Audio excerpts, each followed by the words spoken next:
Hello everyone, and welcome to the Annual General Meeting, or AGM, of Eastern North Hertfordshire NHS Trust. My name's Anita Day, my pronouns are she, her, and I'm Chair of the Trust. I'm delighted to welcome those of you that are joining us online today, and also those people who've been able to join us in person. Our AGM gives us an opportunity to tell you about what's been going on in the Trust over the past year, and to look forward to the year ahead. This is my first AGM as chair of this trust. I joined at the start of the year, and I've really enjoyed meeting so many of our amazing staff, patients, families and carers, and to hear from them about all the things that we need to improve, but also all the things that we're doing really well.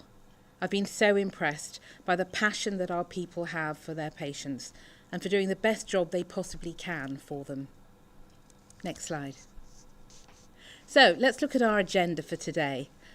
I'm going to first of all sort of bore you on the first bit talk a little bit about what we've achieved over the last year, our achievements as a trust, our charity, and how we're working with the community and our NHS and council partners, both in our local area and more widely across Hertfordshire and West Essex. We then have a fantastic video about a pioneering service where we're offering care for cancer patients, about delivering chemotherapy at home. I know you'll really enjoy it. Then our Chief Nurse, Teresa Murphy, and our Medical Director, Justin Daniels, will present key points from our quality accounts, which is the document that looks at the quality of the care we provide. Then Martin Armstrong, our Chief Finance Officer, and our Deputy Chief Executive will present our annual accounts. And then we'll hear from our Chief Executive, Adam Sewell-Jones, who'll talk about our future direction and priorities. Now, just to be clear, you can ask questions at any time through the meeting. You do it by commenting in the YouTube chat. And please do send questions as you think of them. You don't need to wait until the end. So let's get going. First of all, I'd like to set some context to the information that you're going to hear this evening. That slide, lots of numbers on there, but let me just pick out a few. As some of you may know, we serve a community of around 600,000 people locally. But actually, when you take into account our specialist cancer services at Mount Vernon, that brings it up to about 3 million. And looking at the numbers on this slide, you can see that nearly half of our community have accessed our services in some way or another. You can also see how demand for our services has increased. 4,000 more people attending for urgent care, 20,000 more outpatient or clinic appointments, and 14,000 more operations or procedures than last year. However, we do know that despite all of that, some people are waiting too long for diagnostic tests and for treatment. And we are doing everything we can to reduce those waiting lists. Next slide, please.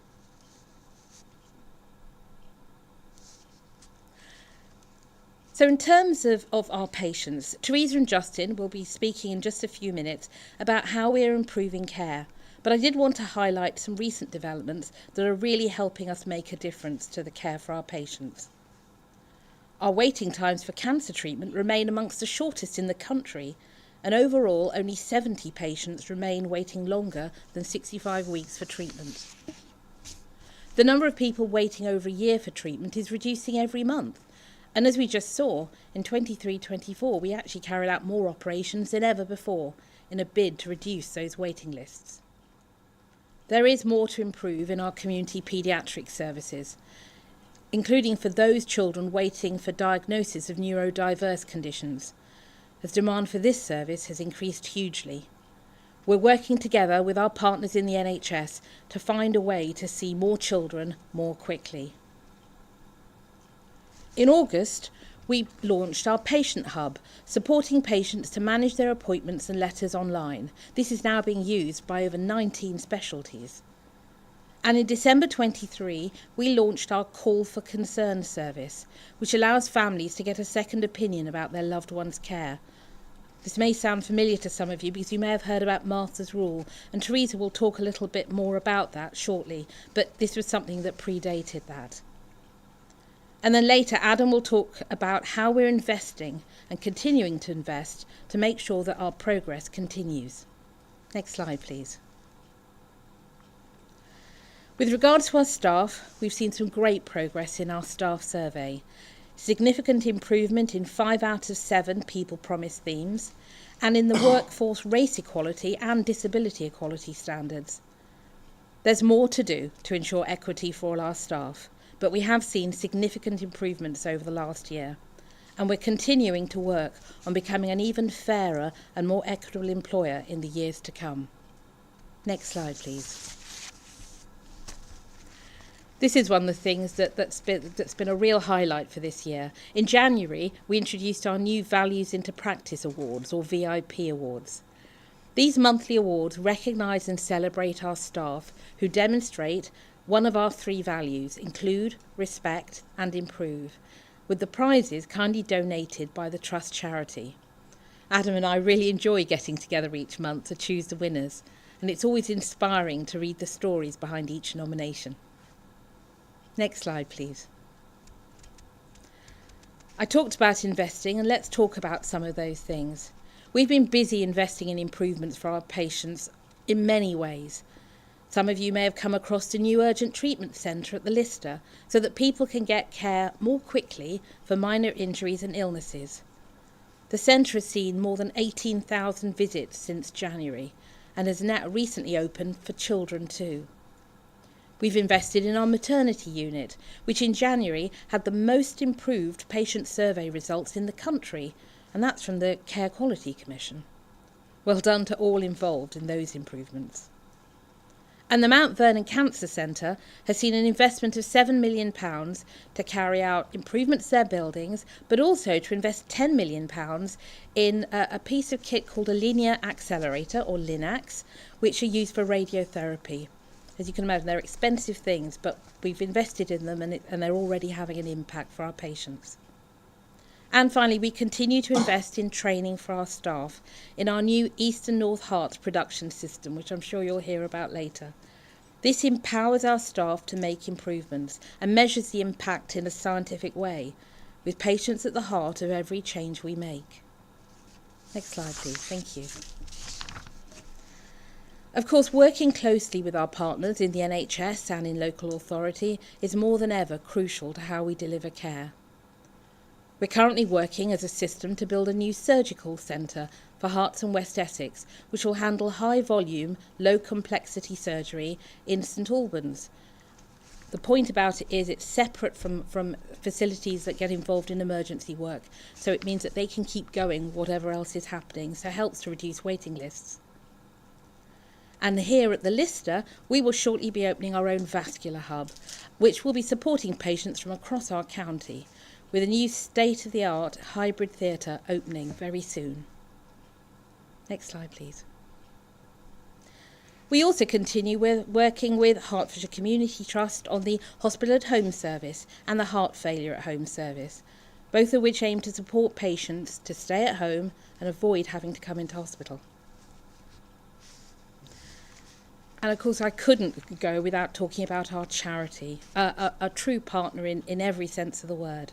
We owe a lot to the charity and to our communities who support that charity so generously, and we're really grateful for our support. In the last financial year, the charity has raised an incredible £1.36 million. That's much more than last year, and it's allowed us to provide even more extra touches for our patients and staff. Here are just a few examples. The picture on the left talks about is 2 scalp cooling machines for patients that are having chemotherapy, and it helps reduce the risk of hair loss. The middle picture is about a handheld 3D scanner.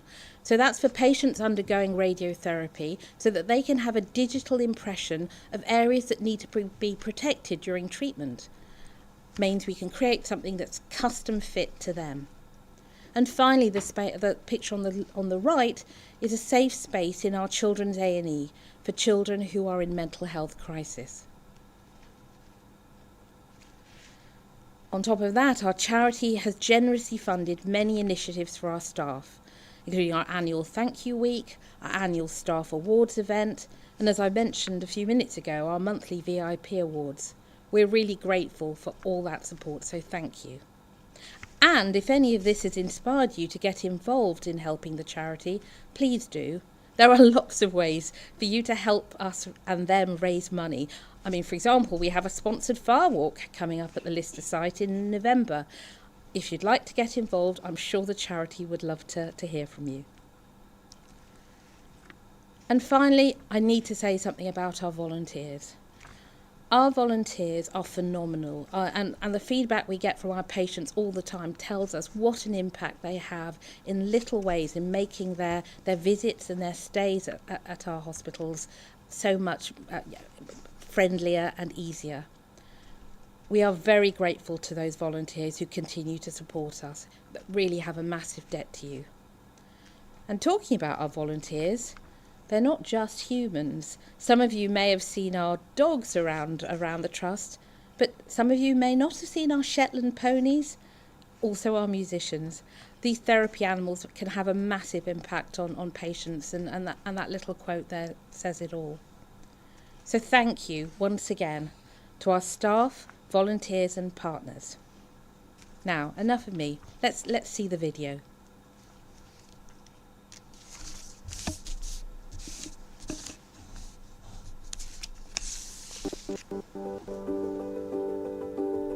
When I was diagnosed, at the beginning you're very worried and intimidated and frightened, but you see so many other people there that are going through the same things that at the end of the day you think I'm just another person. But they were very kind and very understanding, and I think the best thing about it really is the nursing staff always had a smile. They always looked at you and you were special. Going through the actual treatment, it can be quite daunting, and it takes a long time, you know, when you're there for perhaps 3 or 4 hours or something like that. I was sitting outside the ward waiting to go in for my treatment, and 2 lovely ladies from pharmacy approached me. Would I be interested in doing my own medication? And I said, I don't know about that. First thing that went through my mind is, if I do it myself, that's it. I won't ever know anybody else here. I'll never get any more contact. And supposing I'm not well, what happens? I'm just on my own now. That was what's going through my mind. And they said, we will get in touch with you. We will keep contact with you and all that sort of thing. So I said, well, okay. I said, well, I suppose so, because people with diabetes, they do an injection every day. And so I'll do it. The Care at Home scheme is a scheme where we enable our patients to be able to have their chemotherapy or systemic anti-cancer treatment at home at their own convenience. It's particularly for patients who have breast cancers and have a particular type of treatment. So we're talking about treatments that can be administered subcutaneously. It is cutting edge. We are probably first in the country in how we deliver this and how we do this. What's very unique about our scheme is that we can get the treatment delivered to the patient in their own home for them to be able to, self-administer the treatment anywhere in the country. So if a patient wants to go away and visit their relatives and in another part of the country, or they want to go away on holiday, we can enable that treatment to be delivered. What we're trying to do is empower our patients, to be able to care for themselves at a time and location that is convenient to them. This is all about our patients and what fits around their lifestyle, their working lives, their leisure lives, and around their day-to-day activities. It's been very much a multidisciplinary team approach. So it's been the oncology clinicians, the pharmacists and the nursing staff, and of course the pharmacy support technicians all working together. It's a 3-step program. So patients come to us, we talk them through the process, all the equipment that they need, what's going to happen, how they administer their drugs. Then when they come back for their second appointment, they've had a chance to look at the video, they've had a chance to read all of the information, they've had a chance to sort of take it all on board, and we then watch them administer the drug. Then when they come back the third time, we go through the whole process again and watch them administering the drug. And it's only when they're comfortable with giving it to themselves and we're comfortable that they're doing it safely that they're in their own home administering their drugs. It did make me nervous to start with, but the training was very good. We also make sure our patients are very well supported through this. So before every injection, they will receive a call from our nurses just to make sure, they are fit, healthy, there's been no change to their health.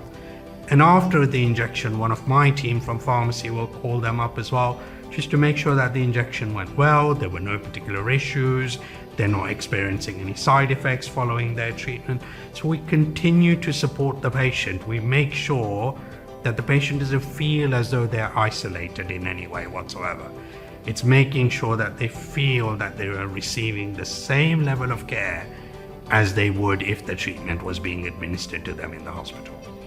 I think our scheme's been successful because it means the patient is very much more in control. They don't have to travel out to a pharmacy, they don't have to travel out to hospitals, they're not restricted by specific times of day, their appointment times, they can carry on working, they can go on holiday, so it gives them much more freedom. Perhaps your day that you've got to go to the hospital to have it done is not a convenient day, because with looking after my daughter's children, it's the childcare and we've got to pick them up from school. You can do your injection any time during the day. You can do it when you first get up, you can do it lunchtime or whenever you feel like doing it, as long as you do it. And so it does make its life so much easier. And a benefit as well, the pharmacy will deliver it anywhere in the country. And a couple of times they've delivered it down to Devon because I've been on holiday down there. I think our ambition is, where possible, where feasible, where safe, we should be offering patients the choice to be able to have their treatment at home or at least close to their own home. So we see this as almost a stepping stone into a bigger, wider area. I think it's really quite exciting, the future of the scheme, and it can be opened up to all different types of drugs. It has freed up the time. I'm quite a busy person in looking after grandchildren and helping at my daughter's dancing school and things like that. It gives you a freedom of doing what you want and how you do it and when you do it. It's worth doing, no matter how old or how young you are. It makes your life so much easier. That lovely video about this new service that we're offering. Right, let's move on then to patient experience and patient safety, and I'm delighted to welcome Teresa Murphy. Thank you, Chair. Good afternoon, everyone. I'm really thrilled to be able to just showcase and highlight some of the work that we've been leading on that relates to patient safety and patient experience. And I'd particularly like to start discussing just a few areas around how we are responding to patient safety instances. In our trust and across our organisation, we've worked very hard to implement the National Patient Safety Incident Framework. This has been very successful for us, and what we've seen is a higher rate of reporting of instances across all of our domains, so our staff feel comfortable to report where they have concerns or there could be a near miss, and this has been really successful. To date, we're seeing about 1,200 instances reported on an average month, and of those, 98% are of low or no harm. So we're very proud of the safety culture that we are starting to grow much more collegiately across all of our areas. Next slide, please. The patient safety incident reporting framework that I've just talked about, as you can see in this wheel, has many different facets. But what I'm particularly proud of, and I'm sure Justin is too, is enabling the culture to put the patient at the centre of all patient safety activity. Really embracing and making sure that patients' duty of care, duty of candour, is fully embedded in our processes. I'm also very proud of the fact that we're working to make sure that we eliminate harm across our organisation and are trying to make sure that our staff feel comfortable and capable to be able to report all concerns. And what we're starting to see is a really interesting change in how we manage safety, making sure that all staff and teams feel supported and that the patients and their families, most importantly, can see and feel that they've had their voice heard in all instances. Next slide, please.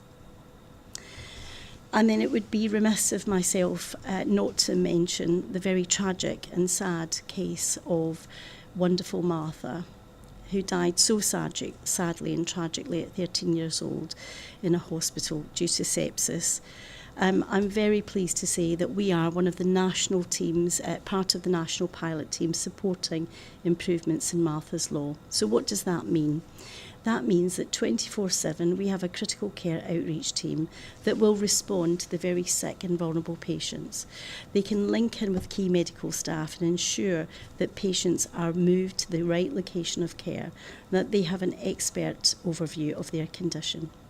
We've also implemented Call for Concern, which is a really exciting change in how we work. So members of the public, families and carers can access a number where they will get straight through 24/7 to a senior nurse who will field that call and make sure that their loved one is taken care of and reviewed. Next slide, please. Again, you'll see the picture up there of the team, part of the team that cover critical care outreach. They have been absolutely pivotal in making sure that our services are safe. And we're growing this team and hoping to strengthen it with our hospital at night services across the rest of winter and through into next year. Next slide, please. And then I'd like to talk about patient experience. What an amazing group of volunteers and supporters we have across all of our sites. Anita, our chair, touched on earlier the army of volunteers that make such a huge difference. Well, I'm really pleased to say that we're working with local colleges now to help support young carers, young volunteers to be part of our community. And only last week we managed to secure, I think, at least 60 youngsters from a local college who's going to support some of our dementia care wards. So thank you to each and every one for all the work that you do. We really appreciate it. Next slide, please. And now on to digital development. I'm so thrilled to see that in our hospitals and across our sites we are really changing how we deliver care. And we're doing it in a very smart and measured way. So this slide that we have up here relates to how we can see at board level and down to individual patient level and also ward and departmental level the fundamentals and important aspects of patient care.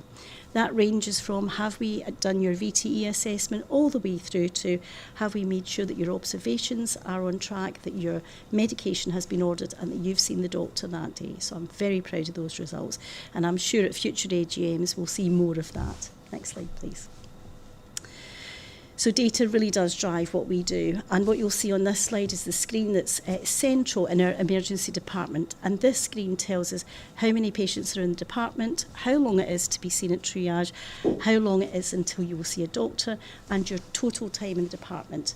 And what this screen is doing for us is it's really driving us to make sure patients are seen at the right location of care, that we embody a no-wait culture, and we make sure that every patient in our emergency department is moving through the system to the right location of care. I'm very proud of the work that's been done there.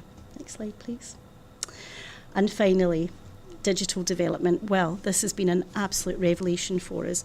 Improving women's safety and the health of women's safety is a vital component of what we do. So in our maternity department, in our consultant-led unit, you will see large screens where we can monitor 24/7 again, 365, all of our women in labour. So that means you can see very clearly all of the vital data for the women and also for the baby. The feedback on this system and the implementation has been nothing but phenomenal. Thank you.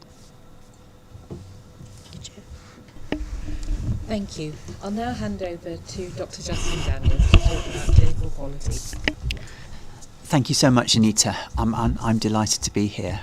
Can we go to the first slide, please?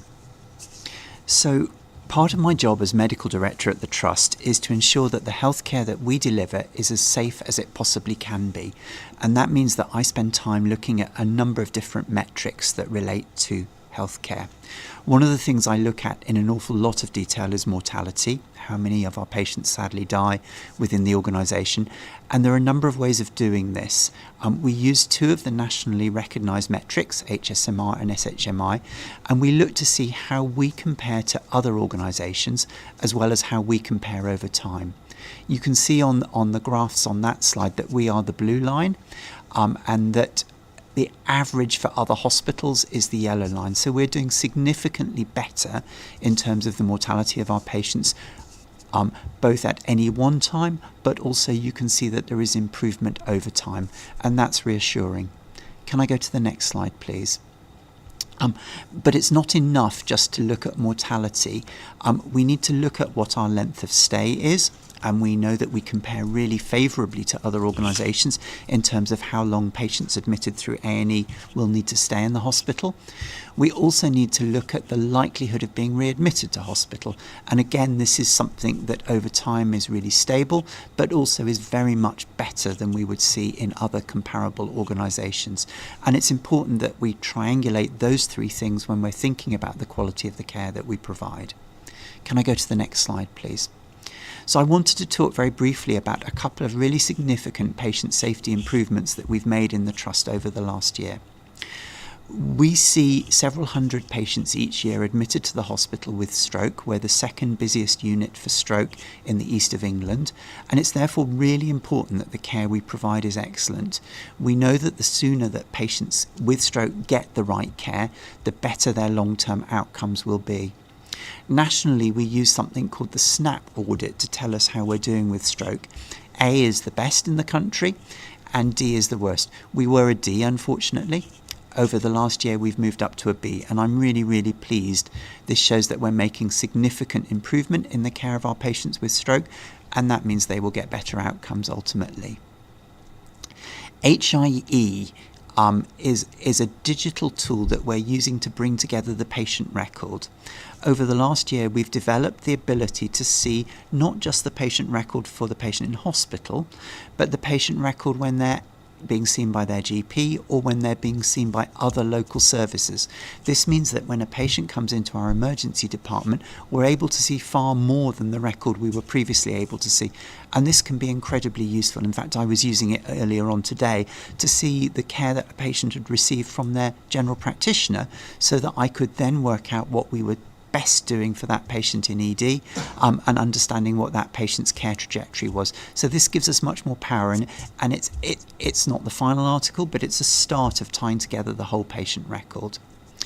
And I just wanted to talk a little bit about research that we do in the organisation. I'm really proud to be the lead here for research. We are the second busiest site for research, again in the east of England. The only hospital that recruits more patients to research is Addenbrooke's in Cambridge. We know that when our patients get involved in research, their outcomes are better, but we know that that enables the whole system to learn. So I'm incredibly grateful for the work that our researchers do, but I'm also incredibly grateful for those patients who choose to get involved in research. Thank you. Thank you, Justin. Now let's turn to Martin Armstrong, our Finance Director, to talk about our financial health. Colleagues kind of online can't feel the tangible sense of excitement that's been rising in the room as we've got to this part of the agenda. Someone did once describe this as the high point of the meeting. That someone was me, of course. But so why am I here today? Well, it's really to help and chat through some of the highlights of the Trust's financial performance during the 23-24 kind of financial year. And just moving on to the next slide, it's always worth putting a little bit of caveat in that in terms of the financial environment that we deliver within and the rules that we operate do tend to change year on year. And it's always worth calling out some of those changes. And this year is kind of no different. Yes, still the majority of our income and funding does come through block shares of overall kind of system kind of funding. But we have gradually over recent years kind of seen the amount of funding that's been available to manage some of the fallout and the consequences of COVID and the pandemic is gradually reduced on there, and that's definitely been the case kind of this year. But we have been able to access significant amounts of elective recovery funding during 23-24, and that's a really important part of our story in terms of how we've delivered good financial performance this year. But we'll maybe come back to that a little bit later on through these slides. As moving on to the next slide, I was sadly kind of like looking at this kind of slide, and as a history graduate in the dim and distant kind of past, I think it is always important to try and place your current performance and delivery within the context of where you've kind of been previously. And this slide kind of looks at our surpluses and deficits going back almost a year and a decade and a half on there, and you can see that there's a rather frightening kind of series of red bar charts in the middle of that kind of graph. So the organisation's history and management money hasn't always been great great in the past, but you'll see over recent years that that position has changed quite kind of dramatically, and it is really pleasing this year to report that we've been able to return to that strong pattern of kind of delivery and reporting a surplus. But moving on, I think, again, this is another really important slide, and Anita's touched on some of the facets of this kind of already. It's not just about balancing the books kind of year on year. It's also about the challenge of being able to invest in the trust, invest in our infrastructure, invest in our facilities kind of year on year. And this year we've been able to invest about £37.5 million in our capital kind of infrastructure across a number of different headings. Investment in IT, some of our strategic investments. We've already mentioned the vascular hub that will be going live. Backlog maintenance on that's really important. It's not the glamorous stuff, but it's how do we keep the lights on, how do we keep our equipment and our patients kind of safe. And of course medical equipment in there. That's a big chunk kind of this year. And the 3 linear accelerators over at Mount Vernon that are really pivotal in terms of providing modern treatment for our radiotherapy and cancer patients is really pivotal. I know that's made a real difference over at Mount Vernon. So here's just the official bit in terms of what did our performance look like last year against the statutory financial targets that were required to report against. Really good news kind of story on there. So we delivered a £3.2 million kind of surplus. We managed our cash and our capital within the limits that were given. We returned a rate of return that's kind of required as a bit of a technical bit of delivery. One little kind of blot at the bottom, unfortunately, we didn't quite kind of hit our kind of payment of invoices. Can't talk, we're fractionally short of that, but we're working really hard to ensure that we continue good performance and better performance next year, because that's really important in terms of paying local suppliers and paying them on time. It is worth kind of just delving a little bit deeper into our financial surplus achievement this year, because there's probably a few points that I'd want to highlight. Yes, we delivered a surplus, but we also contributed towards our integrated care system delivering its financial obligations this year as well, and that's really important for us as a system player. I think it's also worth kind of, we delivered really significant levels of kind of saving and efficiency and productivity improvement this year, just over £33 million on there. And a really big chunk of that came in terms of delivering additional elective work and delivering that work at a financial margin. Of course, that's fantastic as a finance director, and it's fantastic for the Trust's finances, but actually what does that mean? It means we've treated more patients, we've reduced waiting times, we've reduced waiting lists, we've reduced the number of patients waiting in pain, and that's got to be a good thing. So finance and quality and performance working together there, I think. So it's a really positive picture I'm painting in terms of 23-24, but you don't have to just take my word for it. We have independently appointed auditors, a company called BDO, who come in and kind of take our accounts and rip them apart for kind of a couple of months and really kind of test them. And you can see their judgment on our financial performance here, and they're crucially reporting that the accounts that they've looked at represent a true and fair view of the organisation's financial performance, and have used recommended accounting policies in their production. So that's a great independent stamp of assurance. And then finally, so a really positive year in terms of 23-24, but of course I wouldn't be a miserable Northern Finance Director if I wasn't lamenting the challenges that we have in the year ahead. And 24-25 is a difficult year for the NHS, a difficult financial settlement on that, and that means that we do need to continue to look at how we can best use our assets and our resources to drive productivity, to improve efficiency, and to reduce waste in the organisation. We set out, again, a really large savings target for the year ahead, almost £33.8 million on there. Again, I think there's opportunity there as we, again, this year we'll push to do even more elective work on there, and to repeat that kind of trick that we pulled kind of last year, but a good finance and a good quality imperative behind that. And then I think also, finally, I just want to mention, the implementation of our new EPR kind of system on there. Yeah, it's a bit of a financial headache for the Trust in the short term, but of course in the long term, it's the gateway that opens up huge kind of quality, safety and financial improvements for the Trust as well. So I think I'll stop at that point. Thank you, Martin. Now, last but not least, I'll hand over to Adam Sewell-Jones, our Chief Executive. Thank you very much, Anita, and it's a pleasure to be with you on this event today. And as we've reflected, a lot of so far has been looking backwards and reflecting on what's been achieved. But I'm now just going to change the lens a bit and look forward, not just to this coming year, but slightly further ahead. And it's really an opportune time to be doing that. Many of you will have seen in the media recently the review that was commissioned by the new government, by Lord Darzi, to really understand the challenges that are currently facing the NHS and the diagnosis of why that's happened. And it's a far too long report to go into now, although I would encourage you to look at it. And a number of the drivers are, clearly we've had a pandemic to deal with, and we are still dealing with some of the consequences of that. But there's a recognition that in many parts of the NHS, the investment to keep up with the pace of work we need to do has not been there, particularly around capital investment in our buildings, in our equipment, in our technology. So that was the look back, that was the diagnostic. And we are now waiting for the government to produce in spring a new 10-year plan for health.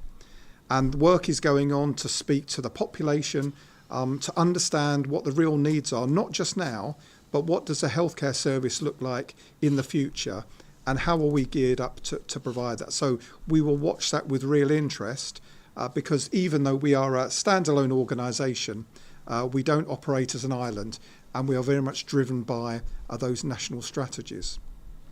So in light of some of those messages, we need to adapt our plans.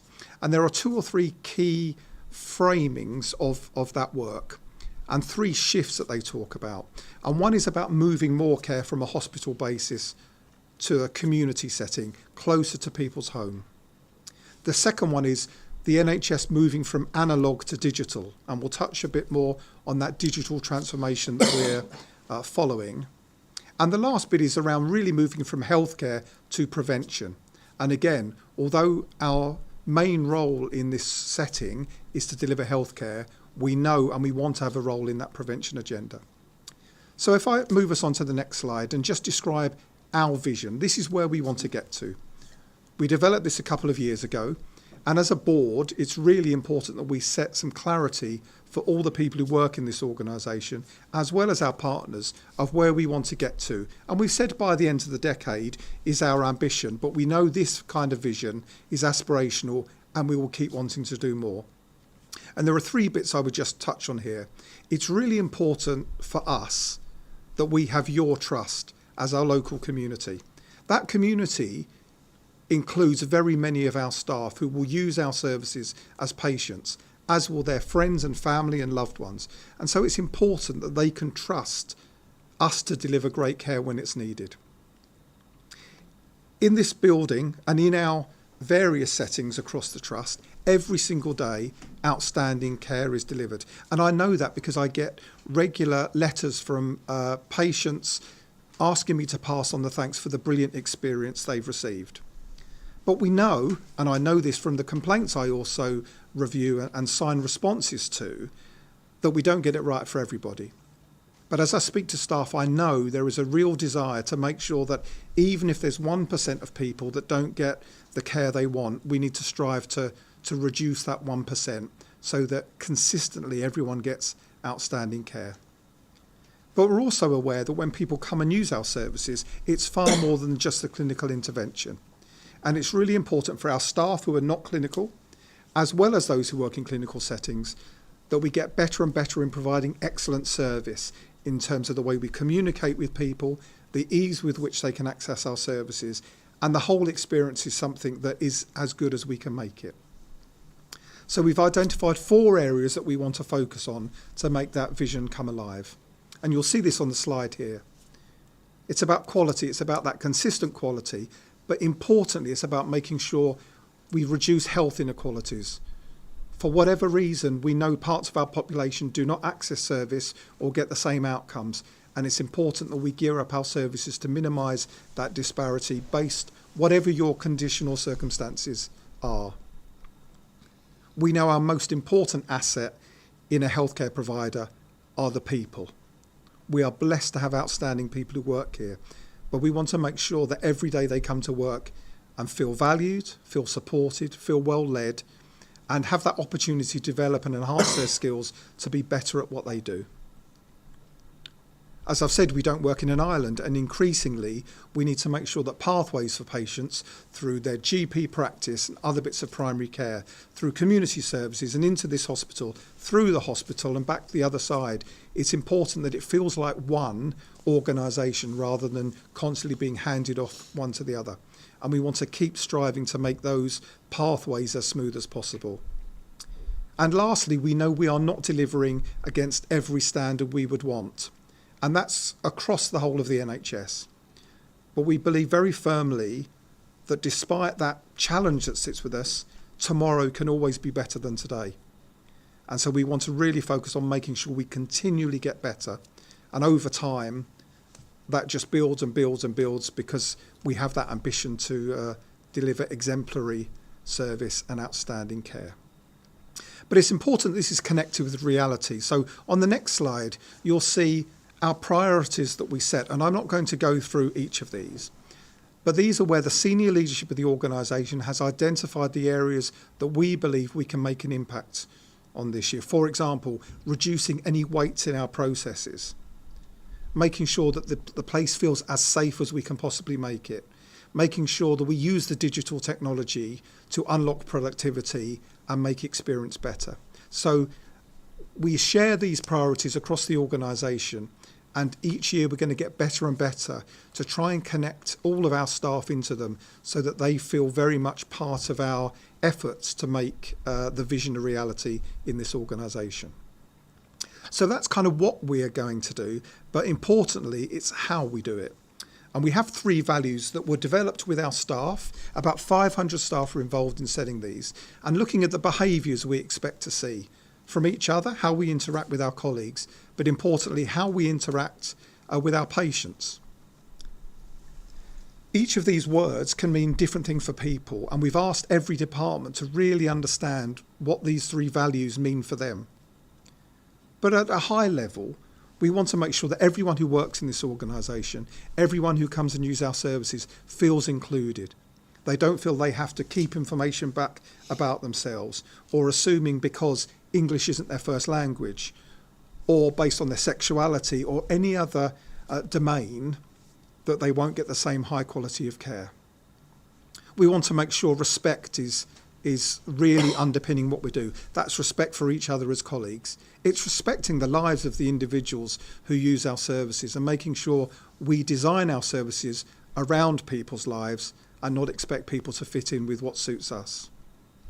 And lastly, building again on this idea of improving, constantly trying to make what we do better in terms of our service delivery and better in terms of the experience that we each face working here.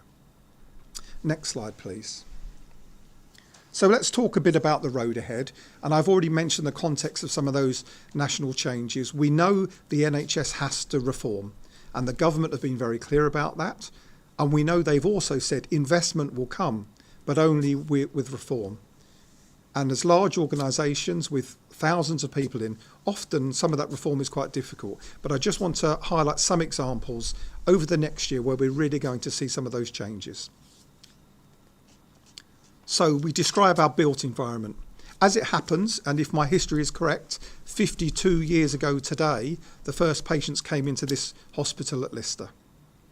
And our buildings look like they're 52 years old in many cases. We've had modernisation, we've had new parts of our site, and we speak often about Mount Vernon. We know that's an even older building and facility. So it's really important that, as Martin said, we do keep the lights on and keep everywhere safe, but we want to do more than that. One of the initiatives we got in place is a new front entrance to the Lister Hospital. We want to be able to provide more retail opportunities and better facilities for those visiting. And we've designed something that will allow us to create more office space and meeting space, which is sorely lacking on this site. And that will allow us to move people out of areas that could be used better clinically and into more appropriate office accommodation, as well as providing those facilities. But the beauty of this scheme, because we are bringing commercial partners in, it will not cost the NHS money in terms of building that, but it will be dealt with through a commercial arrangement. We're actively doing a ward refurbishment programme. We've already improved some of our wards in our tower block, and we're working our way through to address some of the issues that need doing, whether it's fire improvements, whether it's structural, but making a much better environment for our patients and our staff to work in there. We're investing in home dialysis, and this is a really important part of our service offering. Anita mentioned earlier on, as well as our local population, we serve a bigger footprint. And dialysis is one of the areas. We have dialysis units across Hertfordshire, up into Bedfordshire and Luton, out into Essex. But we know the demand for that service is significant, and therefore we're investing in creating more home dialysis training so that individuals are able to take more control of their care, not unlike the video you saw earlier on with chemotherapy. And so we are investing in developing that facility. Much has been mentioned about Mount Vernon already, both in terms of the infrastructure but also the technology. And I was over at Mount Vernon on Friday and looking at some of the linear accelerators. And when I was asking about the next technology that would come, I was told quite clearly the scanner I was looking at was the best you could get. So we're really delivering some high quality kit, and we want to make sure our built environment matches that. Next slide, please. People may be aware of the new vascular hub, and the new vascular service has been mentioned. We'll be bringing together our vascular clinicians from the local 3 hospitals to work in this state-of-the-art unit. And what's really great about this, and we're due to open it this year, is that the design of the unit has been very much from the experts who will work in there, rather than a group of architects or someone like me who wouldn't know what a vascular lab should look like. But we've designed it in a way to meet the task that's been set now and in the future. And I think that's a really exciting development for us. Next slide, please. So I've mentioned digital, and we can't escape digital in the world around us. Already mention has been made to our new patient hub. And this is really important because we know that patients want to take more control of their information, the letters they receive, their ability going forward to change their own appointments rather than having to speak to people to do that. And this is growing specialty by specialty as we roll it out to make sure we're putting more control in the hands of those who use our services. But another feature that you rarely go a day without hearing about is artificial intelligence. There is more to capture as part of that, but we're already now making use of artificial intelligence in analysing our scans. Now, they are also read by individuals in the background, but the accuracy of artificial intelligence means we can more rapidly review X-rays and with a higher quality in terms of detection. And probably our biggest project this year digitally is our new electronic patient record. We already have electronic systems in the trust, but they can be quite clunky. And we have more than one system, meaning clinicians will often have to move between systems, which delays their work, which means they can't be doing other clinical work. And we've gone for this idea of a one EPR, where we're going to bring together those systems in a way that we support the clinicians to do their best work. And we're going through a phase at the moment where we're actively building a new system with huge amounts of clinical and administrative input to make sure we design what we need rather than what we're given. So I think that's going to be really exciting for us. Next slide, please. And I just want to touch here on our improvement system. Some of you may have heard of our partnership with the Virginia Mason Institute in Seattle. They are world leaders in patient safety and improvement. And a number of years ago, a couple of decades ago, they were looking for a way to improve their services. And they worked and visited Toyota, who are the really designers of this improvement methodology. They've worked with a number of hospitals in the UK over the last decade, and we wanted to be part of that. So we went out and selected a partner, and Virginia Mason were the chosen partner to work with. We are now rolling this process out across our organisation with really the 3 aims of making sure we reduce errors. And Teresa's already touched on that desire to reduce any harm that we can possibly avoid.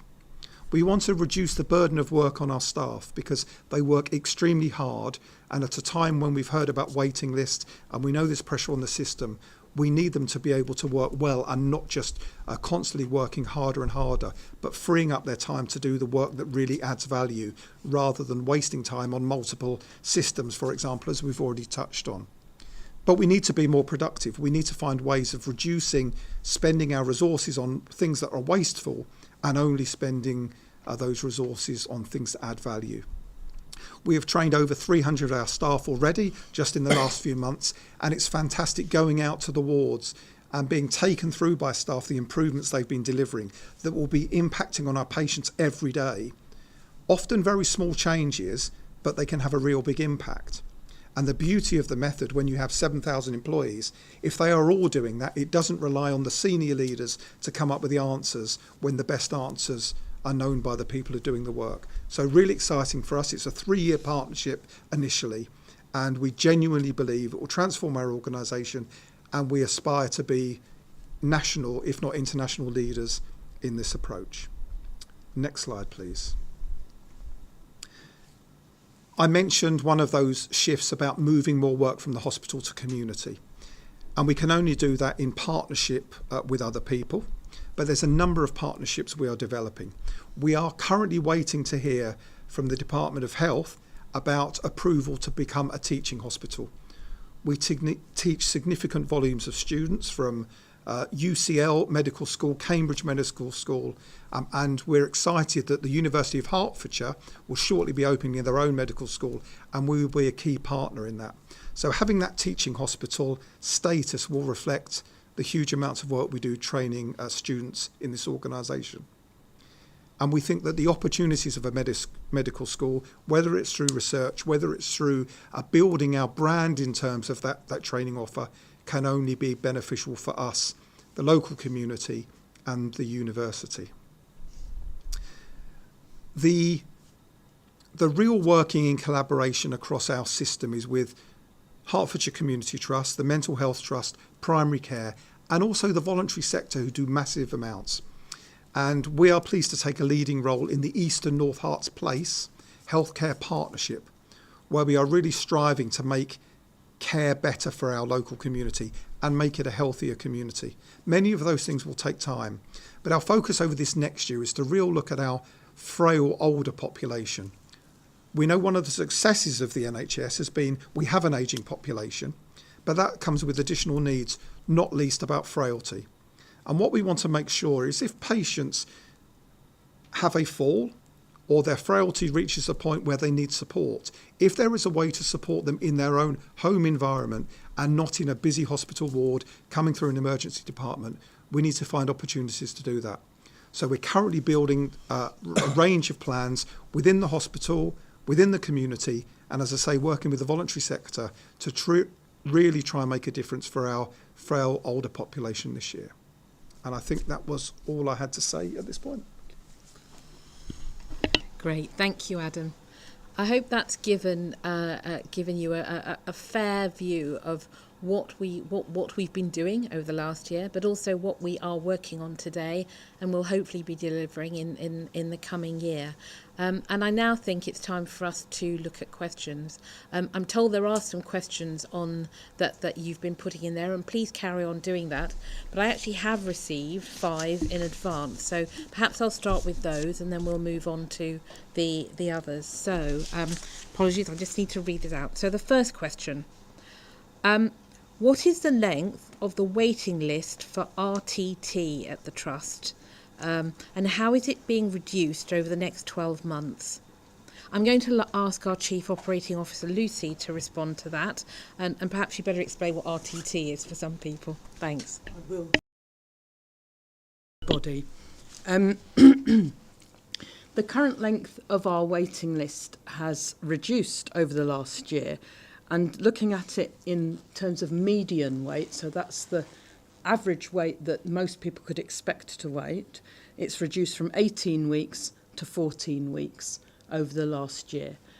The maximum wait, however, has reduced from 78 weeks to almost 65 weeks now. As Anita said, we've just got 70 patients by the end of September who will have waited a little bit longer than that, but we have plans for the vast majority of them.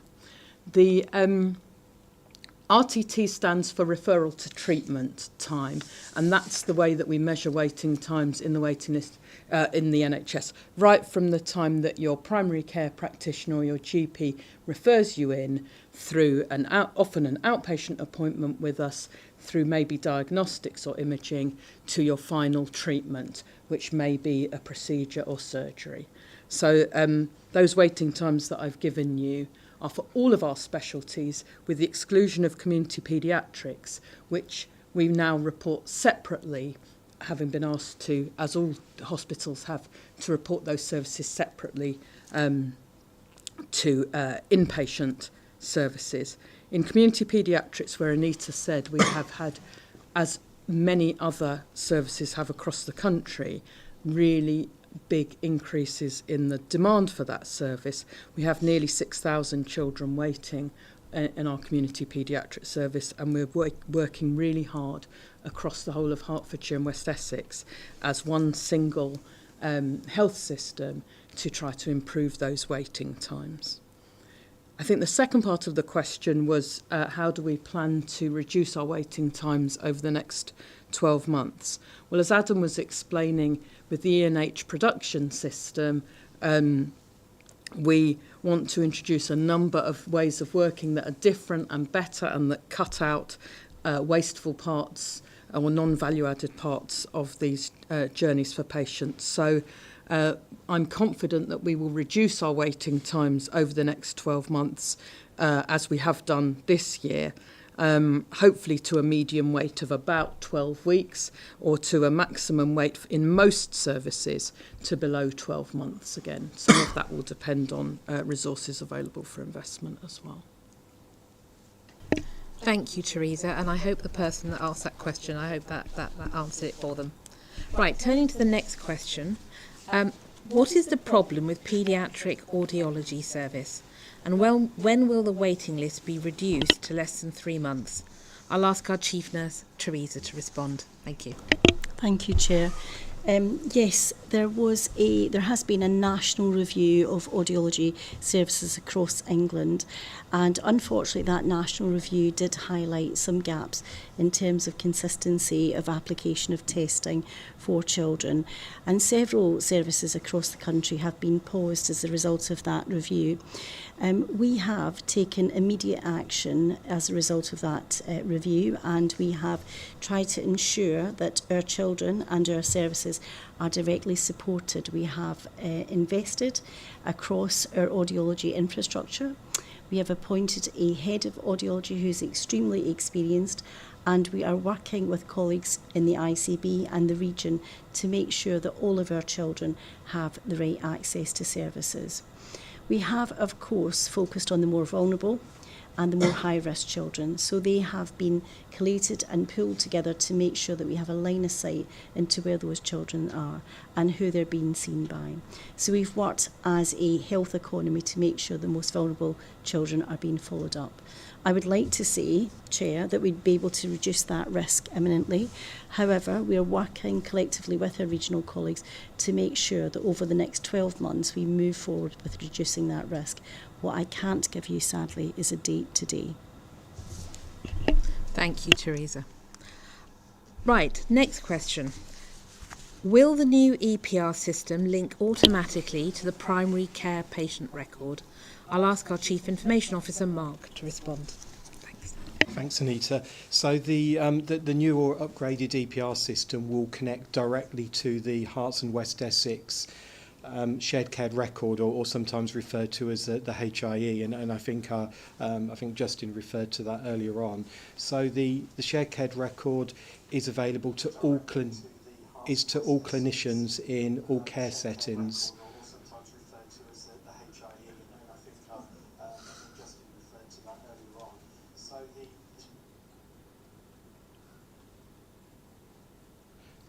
Sorry, Mark, perhaps you just start that little bit again. We've had a slight technical hitch, which is unfortunate when it's the technical person sitting in the chair.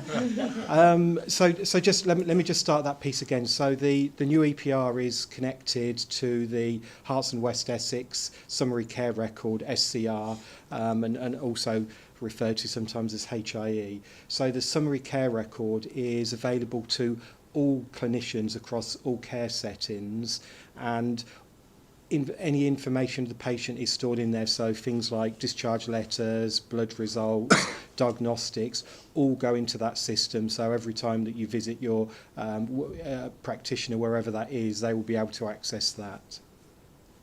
Thank you. Thank you, Mark. Right, next question. What were the learning points from the staff survey, if any, regarding morale and recommending the services for a member of the family and friends? I'll ask Tom, our Chief People Officer, to respond. Hi, thank you very much, Anita. Yes, happy to pick up that question. It's important to highlight, so under the staff survey, there are 9 different themes that come up. One of those themes is morale. Now, there's 13 questions that come up under that theme heading. I'll just pause for a minute while we sort out.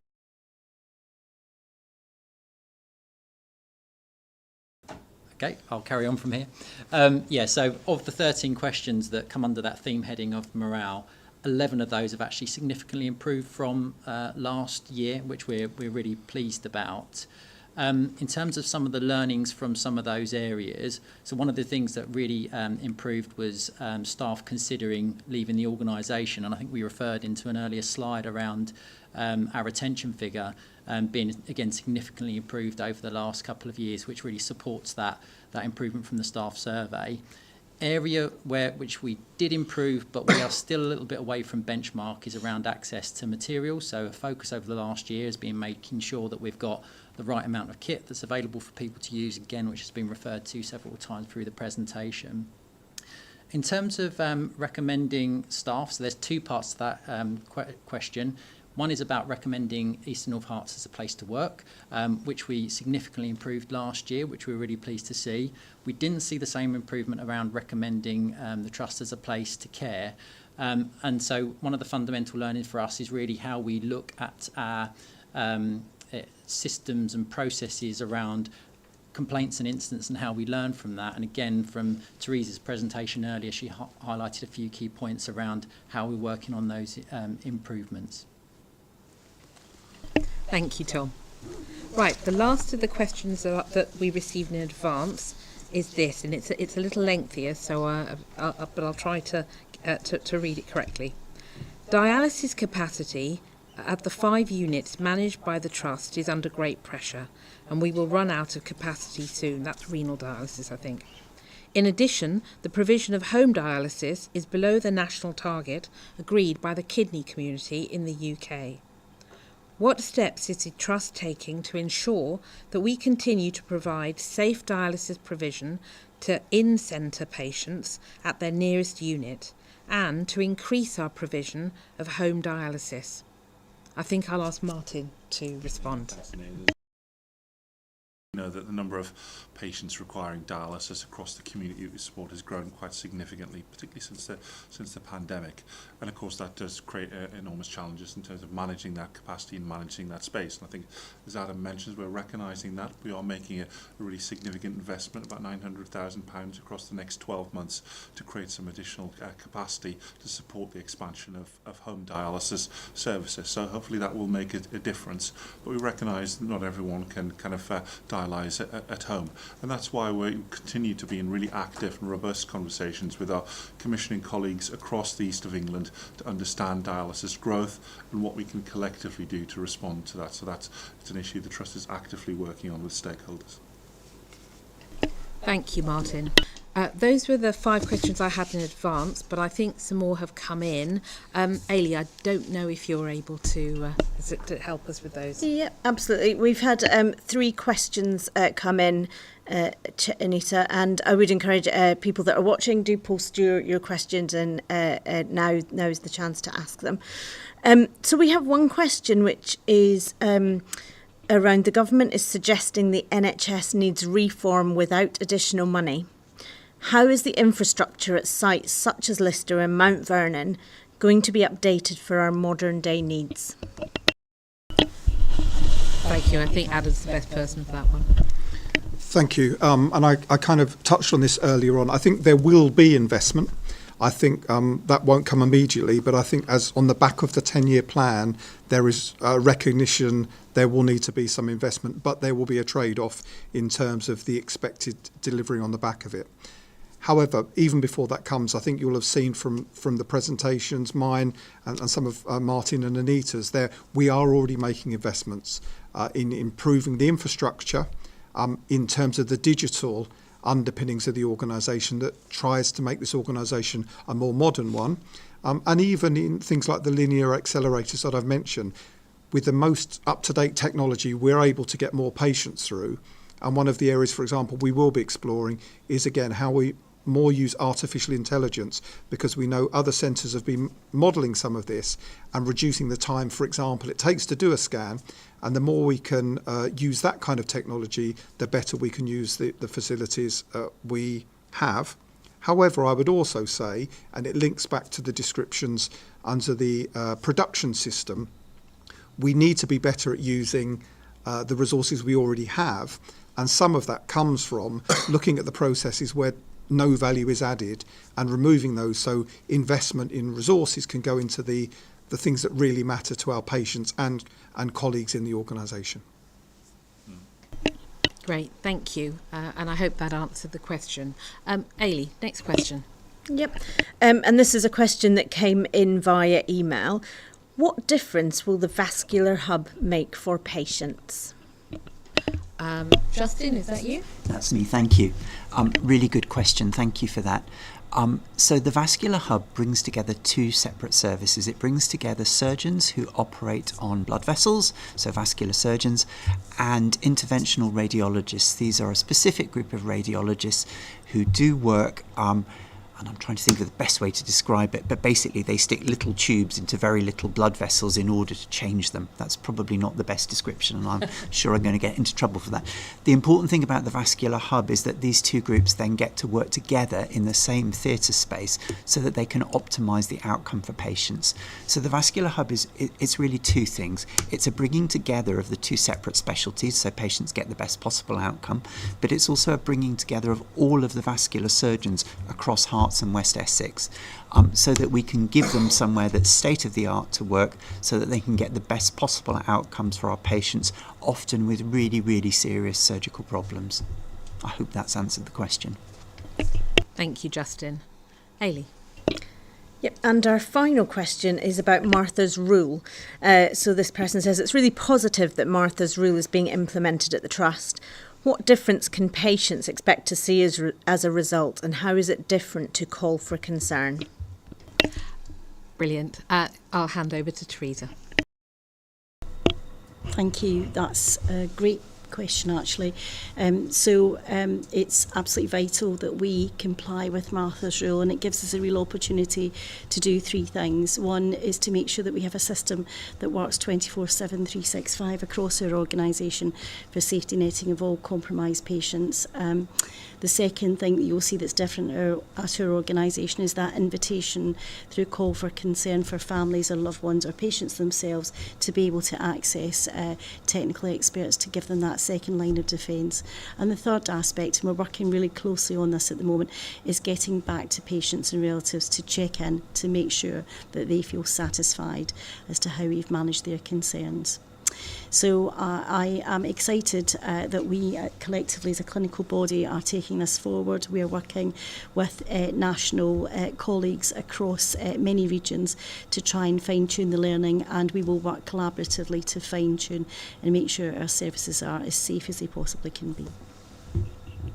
Thank you, Teresa. Ailey, any more questions? Yep, we've just had another question come in. Thank you, Anita. One of the government's plans is to move to prevention rather than treatment. What plan does the Trust have to start screening programmes or being involved in prevention in the community? Justin, I think. Thank you for the question. So actually there's quite a lot of stuff that we're already doing around screening. We realise that if we ever want to reduce our waiting list, if we want to do the right thing by a population, it's really important that we get upstream.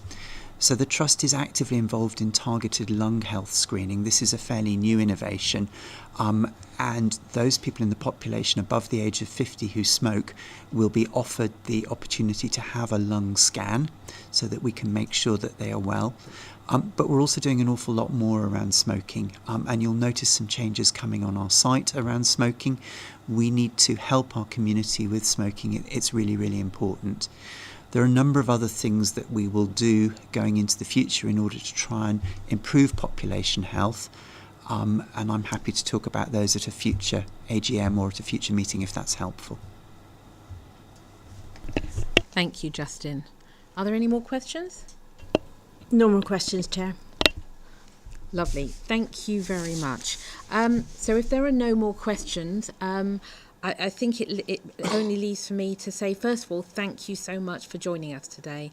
I hope you found the information that we've all shared helpful and helps you understand what we're doing, what our ambitions are, and understand why we are doing what we're doing, and also how all of you as our staff, our community, our patients can help us get to where we want to get.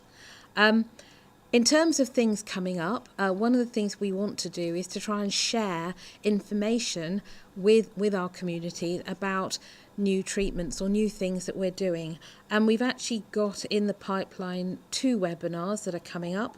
I think one will be coming next week, which is about digital innovation.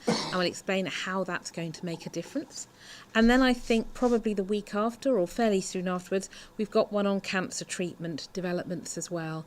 If any of you would be interested in seeing those, the links to those will be put up on our website as soon as they're available. And then the final way that you can get involved and help us on our journey is to actually become a member of our trust.